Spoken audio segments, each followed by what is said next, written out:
My name is Juan Camilo Liscano Almeida. I am 19 years old. I live in the Planadas village. I study agronomy at the UNAT.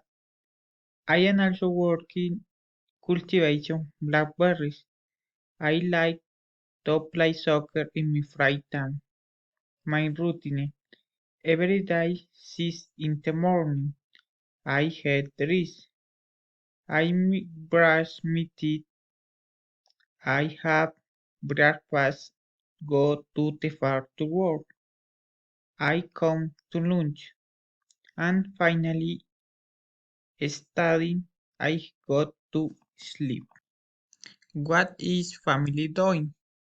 I am rolling dough to my churros. My mom helping me. My sister helping.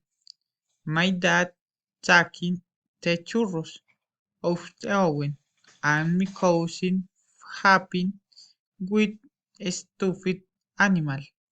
Thank you.